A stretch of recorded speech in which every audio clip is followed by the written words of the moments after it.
So what are we talking about today? Today we're going to be talking about what I promised at the end of episode 69, which was why hiring a US employee should be your top priority. And look at that. I got the wrong headline on my whiteboard. I'm just falling apart at the seams today.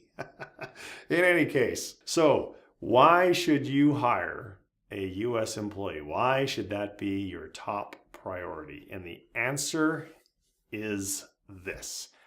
When you work with a VA, there's distance and cultural distance and communications distance, and there's all these differences that make it nearly impossible for them to add value to your business in the way that a US employee can. Now, does that mean you shouldn't use VAs? No. I'm not saying that at all. We still use them extensively.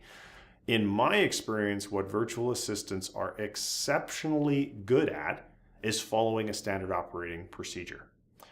What they're not as good at is creating a standard operating procedure, modifying a standard operating procedure, problem solving, or making decisions that require experience that they very likely don't have.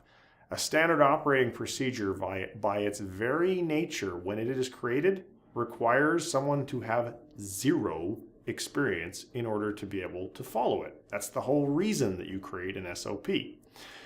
When you hire an employee, you get of course, it costs more money, and you got to give them a place to work, and you got to buy a computer for them to work on, but there's all these extra benefits that you get. So I have a number of employees here around the e-commerce company, and the number of them is growing continuously. And the benefits have been absolutely phenomenal. Things that they have done for our business include taking standard operating procedures that I created and evolving them to be better than they were originally, all without my having to direct them to do so. Or, in the case of the fellow that now does our product sourcing for us, coming up with an email template that allowed us to radically improve, or rather drastically improve, the number of brands that we were signing. In other words, our growth went up exponentially just as a result of this one thing that I did not direct him to do. I just said always be testing stuff. I didn't tell him what to test. I didn't tell him what to write. And I talked to Jared about it, and he said, well, I looked at a lot of the pieces of content that you've put out over the year that I've been here, and I just kind of started putting it all together, and I made this big long email. Now, could a VA have done that? Not likely, because English generally is not their first language, but that's not even the biggest issue. The biggest issue is they simply don't have the experience. They're not in the shop with you every single day.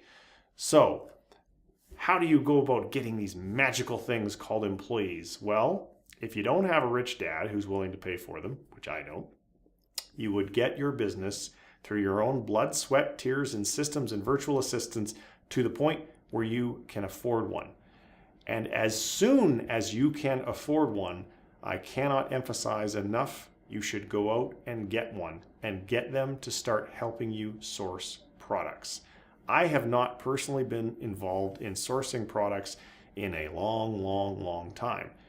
And I don't miss it, because there's other more important things for me to do in my businesses, because I have more than one, but I never could have done that had I not gone out and found a Jared and created it and supplied him with all the procedures that he needed to be successful, all of the training that he needed to be successful, the environment he needed to be successful.